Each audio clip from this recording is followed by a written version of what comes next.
മക്കളെ കീമില് എഞ്ചിനീയറിംഗിന്റെ rank list തയ്യാറാക്കുന്നതുമായിട്ട് ബന്ധപ്പെട്ട് നിങ്ങളുടെ ഹയർ സെക്കൻഡറി മാർക്ക് അപ്ലോഡ് ചെയ്യാനുള്ള ഫെസിലിറ്റി മുമ്പ് സി തന്നിരുന്നു. ഇപ്പോൾ അതിന്റെ ഒരു വേരിഫിക്കേഷൻ ഫെസിലിറ്റി സ്റ്റാർട്ട് ചെയ്തിട്ടുണ്ട്. അപ്പോൾ അതുമായിട്ട് ബന്ധപ്പെട്ട വീഡിയോ ആണിത്. അപ്പോൾ ഞാൻ വീഡിയോ സ്റ്റാർട്ട് ചെയ്യുന്നതിന് മുമ്പ് തന്നെ ഓർമ്മിപ്പിക്കുന്നു, സാധാരണഗതിയിൽ എന്താ ചെയ്യുക എന്ന് വെച്ച് കഴിഞ്ഞാൽ ഈ തമ്പനിയിൽ കണ്ടാൽ കുട്ടികൾ നേരെ ആ വീഡിയോ ഓപ്പൺ ചെയ്യാണ്ട് അതിന്റെ താഴെ തന്നെ ചിലപ്പോൾ കമന്റ് ചെയ്യും. അപ്പൊ ഈ കമന്റ് ചെയ്യുന്ന കാര്യങ്ങളുടെ എക്സ്പ്ലനേഷൻ വീഡിയോയിൽ തന്നെ ഉണ്ടാവും. അപ്പൊ താഴെ ഞാൻ ജസ്റ്റ് അതിന് റിപ്ലൈ ചെയ്യുക മെൻഷൻ ഇൻ വീഡിയോ എന്നാണ്. അപ്പോൾ അങ്ങനെ കുറെ പ്രാവശ്യം ആയതുകൊണ്ട് ഞാനൊന്ന് ഓർമ്മിപ്പിക്കുന്നു എന്ന് മാത്രം. നിങ്ങൾ ചോദിക്കാൻ ആഗ്രഹിക്കുന്ന എല്ലാ സംശയങ്ങളുടെയും മറുപടി ഈ വീഡിയോയിൽ ഉണ്ടാവും. ഇനി സപ്പോസ് നിങ്ങൾ ചോദിക്കാൻ ഉദ്ദേശിക്കുന്ന മറുപടി ഈ വീഡിയോയുമായിട്ട് ബന്ധപ്പെട്ട്, ഈ വീഡിയോയുടെ താഴെ മറ്റൊരു വീഡിയോയുമായിട്ട് ബന്ധപ്പെട്ടോ ഒന്നും ചോദിക്കാതിരിക്കുക. ഓക്കെ, ഇനി അങ്ങനെയും നിങ്ങൾ കമന്റ് ചെയ്യുന്നതിന് നല്ലത് ഞാൻ ഇതിന്റെ കമന്റ് ബോക്സിൽ കമ്മ്യൂണിറ്റിയുടെ ലിങ്ക് പിൻ ചെയ്തിട്ടുണ്ട്. അതൊരു ഫ്രീ കമ്മ്യൂണിറ്റിയാണ്. ആ കമ്മ്യൂണിറ്റി ഒരു ഫ്രീ കമ്മ്യൂണിറ്റിയാണ്. അപ്പൊ നിങ്ങൾക്ക് ആ കമ്മ്യൂണിറ്റിയിലേക്ക് ജോയിൻ ചെയ്ത് കഴിഞ്ഞാൽ ത്രൂ വാട്സപ്പ് എനിക്ക് നിങ്ങളുടെ ഡൗട്ട് അയച്ചാൽ എനിക്ക് തോന്നുന്നു യൂട്യൂബിലെ കമന്റിന് ഞാൻ റിപ്ലൈ ചെയ്യുന്നതിന് മുമ്പ് ഞാൻ ആദ്യം വാട്സപ്പിലാണ് റിപ്ലൈ ചെയ്യുക, അതിനുശേഷമാണ് യൂട്യൂബിൽ റിപ്ലൈ ചെയ്യുക. പിന്നെ യൂട്യൂബിലെ റിപ്ലൈക്ക് കുറെ ഡിലേ ഉണ്ടാവും. റീസൺ എന്ന് വെച്ചാൽ നിങ്ങൾ ചോദിക്കുന്ന ചോദ്യം ചിലപ്പോൾ കംപ്ലീറ്റ് ആയിരിക്കില്ല, അതേപോലെ ആൻസർ നമുക്ക് ഒരുപാട് എക്സ്പ്ലെയിൻ ചെയ്തൊന്നും പറയാൻ പറ്റില്ല. വാട്സപ്പിലാവുമ്പോൾ നമുക്ക് ഒരു ഓഡിയോയിലൂടെയൊക്കെ കൺവേ ചെയ്യാൻ പറ്റും. ഓക്കെ, എനിവേ ഞാൻ കാര്യത്തിലേക്ക് വരുന്നു. കീം 2025 അതില് mark verification for engineering rank list. ഇപ്പൊ നിങ്ങൾ ചോദിക്കാൻ ഉദ്ദേശിക്കുന്ന ആദ്യത്തെ സംശയം, ഫാർമസി അപ്ലൈ ചെയ്ത കുട്ടികൾ ചെയ്യേണ്ടതുണ്ടോ? ഫാർമസിക്ക് നിങ്ങളുടെ ഹയർ സെക്കൻഡറി മാർക്കുമായിട്ട് ഒരു ബന്ധമില്ല. ഫാർമസിയുടെ മാർക്ക് മാത്രം വെച്ചിട്ടാണ് ഫാർമസിയുടെ റാങ്ക് ലിസ്റ്റ്. ഇനി ആർക്കിടെക്ചർ ആണ് ഞാൻ അപേക്ഷിച്ചിരിക്കുന്നത്. ആർക്കിടെക്ചറിന് മാർക്ക് അപ്ലോഡ് ചെയ്യേണ്ടതുണ്ടോ? ഉണ്ട്, പക്ഷെ ഇപ്പോഴല്ല, അതിന് നോട്ടിഫിക്കേഷൻ വരും.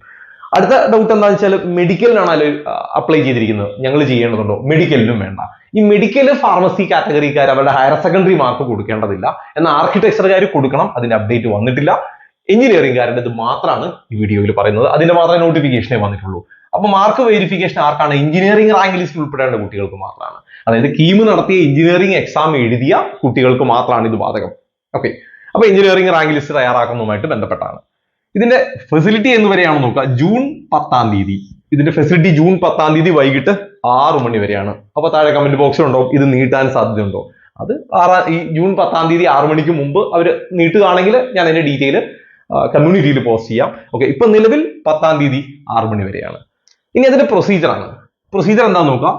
നിങ്ങൾക്കറിയാം, ce.kerala.gov.in എന്നുള്ള സൈറ്റിൽ കയറുക, കീം 2025 എന്നുള്ള ലിങ്ക് ക്ലിക്ക് ചെയ്യുക, അതിൽ കാൻഡിഡേറ്റ് പോർട്ടൽ എന്നുള്ള ഓപ്ഷൻ ക്ലിക്ക് ചെയ്യുക, നിങ്ങളുടെ ആപ്ലിക്കേഷൻ നമ്പറും പാസ്വേഡും കൊടുക്കുക. കൊടുത്തു കഴിഞ്ഞതിന് ശേഷം നിങ്ങൾക്ക് ഇങ്ങനെ ഒരു ഓപ്ഷൻ കാണാം, +2 മാർക്ക് വെരിഫിക്കേഷൻ ഫോർ എഞ്ചിനീയറിംഗ് എന്നൊരു. നിങ്ങളുടെ കാൻഡിഡേറ്റ് പോർട്ടലിൽ ലോഗിൻ ചെയ്താൽ നിങ്ങൾക്ക് +2 മാർക്ക് വെരിഫിക്കേഷൻ ഫോർ എഞ്ചിനീയറിംഗ് എന്നൊരു ലിങ്ക് കാണാം. ഇതിൽ നിങ്ങൾ വെരിഫൈ എന്നുള്ള ഓപ്ഷൻ ക്ലിക്ക് ചെയ്യുക.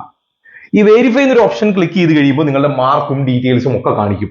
അപ്പൊ ആ മാർക്കിൽ ഇപ്പൊ സപ്പോസ് നിങ്ങളുടെ മാർക്ക്, കൊടുത്തിരിക്കുന്ന മാർക്ക് കറക്റ്റ് ആണെന്ന് വിചാരിക്കാം. ഒരുപാട് കുട്ടികൾ പറഞ്ഞിട്ടുണ്ട് അവർ മുമ്പ് കൊടുത്ത മാർക്ക് ലിസ്റ്റ് മാറിപ്പോയി, വേറൊരാളുടേതാണ് കൊടുത്തിരിക്കുന്നത്, മാർക്ക് തെറ്റിച്ചാണ് കൊടുത്തിരിക്കുന്നത്, അങ്ങനെയൊക്കെ പറഞ്ഞിട്ടുണ്ടാവും. അത് കറക്റ്റ് ആണെങ്കിൽ നിങ്ങൾക്ക് അതിന്റെ റൈറ്റ് സൈഡിൽ നോ ചേഞ്ച് എന്നുള്ള ഓപ്ഷൻ ക്ലിക്ക് ചെയ്യാം.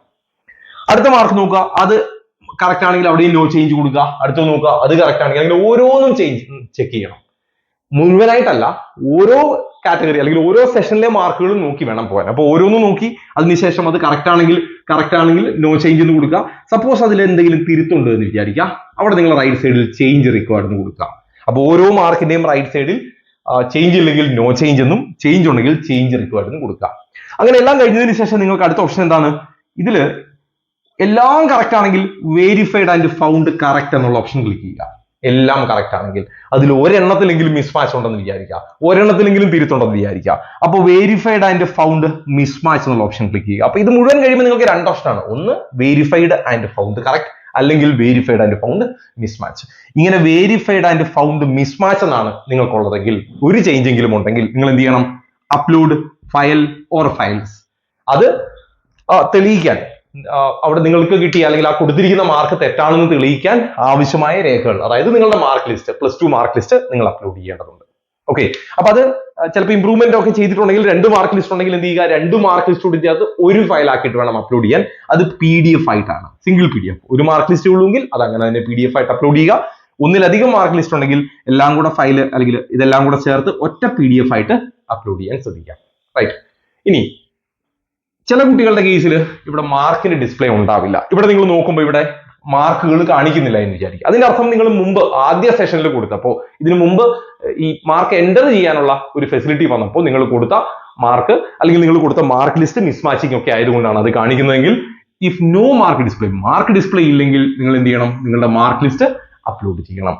അതേപോലെ ഈ മാർക്ക് ലിസ്റ്റുകളൊന്നും നിങ്ങൾ മെയിൽ അയക്കുകയോ ഫാക്സ് ചെയ്യുകയോ പോസ്റ്റൽ അയക്കുകയോ ഒന്നും ചെയ്യരുത്. അതിന്റെ ഒന്നും ആവശ്യമില്ല, ഇങ്ങനെ കൊടുത്താൽ മതിയാവും. ഇനി അടുത്തത്, ഈ പ്രോസസ്സ് എല്ലാം കൂടെ കഴിഞ്ഞത് ഇപ്പൊ നിങ്ങൾ ശ്രദ്ധിക്കാതെ പോയി എന്ന് വിചാരിക്കുക, അല്ലെങ്കിൽ നിങ്ങൾ തിരുത്താതെ പോയി എന്നൊക്കെ വിചാരിക്കുക. ഇത് വെച്ചിട്ടാണ് എന്ത് ചെയ്യുക, മാർക്ക് ലിസ്റ്റ് അല്ലെങ്കിൽ റാങ്ക് ലിസ്റ്റ് തയ്യാറാക്കുക. സോ ഫൈനൽ ഇതെല്ലാം പ്രോസസ്സ് കഴിഞ്ഞ് ഫൈനൽ മാർക്ക് ലിസ്റ്റ് അല്ലെങ്കിൽ ഈ ഡേറ്റ വെച്ചിട്ടാണ് ഫൈനൽ റാങ്ക് ലിസ്റ്റ് ഉണ്ടാക്കുക. അപ്പൊ നിങ്ങൾ ഇത് ശ്രദ്ധിക്കാതെ പോയി അല്ലെങ്കിൽ അവിടെ വീണ്ടും തിരുത്തലുകൾ ഉണ്ടായി, ഇത് വെച്ചിട്ട് റാങ്ക് ലിസ്റ്റ് തയ്യാറാക്കിയാൽ പിന്നീട് നിങ്ങൾ അലോട്ട്മെന്റിന് പോകുമ്പോൾ നിങ്ങളുടെ സിയിലുള്ള ഡേറ്റയും നിങ്ങളുടെ മാർക്ക് ലിസ്റ്റും അല്ലെങ്കിൽ രണ്ടും തമ്മിൽ ചേഞ്ച് വന്നാൽ നിങ്ങളുടെ അഡ്മിഷൻ അവിടെ ക്യാൻസൽ ആവും. അതുകൊണ്ട് ശ്രദ്ധിക്കുക. അതുകൊണ്ട് ഈ പ്രൊസീജിയർ നിർബന്ധമായിട്ടും ചെയ്യുക. അപ്പൊ ഇവിടെ വരുന്ന ഫൈനൽ ഡേറ്റ എന്ന് പറയുന്നത് നിങ്ങൾ കൊടുത്തത് തന്നെയായിരിക്കും. ഇല്ലെങ്കിൽ ഈ ഫൈനൽ ഡേറ്റ നിങ്ങളുടെ മാർക്കുമായിട്ട് ഒരു ബന്ധവും ഉണ്ടാവില്ല. അതുകൊണ്ട് പ്രത്യേകം ശ്രദ്ധിക്കുക. ഇത് ഞാൻ ശ്രദ്ധിക്കാൻ വേണ്ടി പറഞ്ഞ കാര്യങ്ങളാണ്. പ്രൊസീജിയർ ഇതാണ്. ജൂൺ 10 മുമ്പ് ഞാൻ ഈ പറഞ്ഞ പ്രൊസീജിയർ കംപ്ലീറ്റ് ചെയ്ത് എല്ലാം കറക്റ്റ് ആണെങ്കിൽ വെരിഫൈഡ് ആൻഡ് ഫൗണ്ട് കറക്റ്റും, അതിൽ എന്തെങ്കിലും വ്യത്യാസം ഉണ്ടെങ്കിൽ വെരിഫൈഡ് ആൻഡ് ഫൗണ്ട് മിസ്മാച്ചും കൊടുത്ത് നിങ്ങളുടെ ഡോക്യുമെന്റ് അപ്ലോഡ് ചെയ്യുക. ഇതാണ് അതിന്റെ പ്രൊസീജിയർ. ഇനി ഈ പ്രൊസീജിയർ നിങ്ങൾക്ക് അത്ര ധാരണയില്ല എങ്കിൽ നിങ്ങൾ ഇത് ജസ്റ്റ് ഒന്ന് കണ്ട് മനസ്സിലാക്കിയതിന് ശേഷം നിങ്ങൾക്ക് ഒരു കഫേയിൽ പോയി ചെയ്യാം.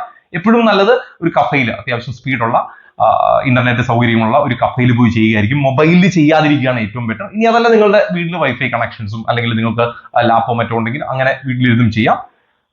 ബെറ്റർ, കുറച്ചുകൂടി നിങ്ങൾക്ക് സഹായമാവുക ഒരു കഫേയിൽ പോകുന്നതായിരിക്കും എന്ന് മാത്രം. ഓക്കെ, ഇനി ഇതുമായിട്ട് ബന്ധപ്പെട്ട് മറ്റ് അപ്ഡേറ്റ് വരികയാണെങ്കിലും അതേപോലെ നിങ്ങളുടെ സംശയങ്ങൾക്കും ഞാൻ ആ കമ്മ്യൂണിറ്റിയിൽ ഡീറ്റെയിൽ അല്ലെങ്കിൽ അതിന്റെ അപ്ഡേറ്റുകൾ തരാം. കമ്മ്യൂണിറ്റിയുടെ ലിങ്ക് ഞാൻ കമന്റ് ബോക്സിൽ മുൻപ് പറഞ്ഞതുപോലെ പിൻ ചെയ്തിട്ടുണ്ട്. എൻട്രൻസ് സംബന്ധമായ വാർത്തകളും അപ്ഡേഷനുകളും ഏറ്റവും വേഗം ആധികാരികമായി അറിയാൻ സബ്സ്ക്രൈബ് ചെയ്യുക, ബെൽ ഐക്കൺ അമർത്തുക. ഈ വീഡിയോ മറ്റു സുഹൃത്തുക്കളിലേക്കും ഷെയർ ചെയ്ത് നൽകുക.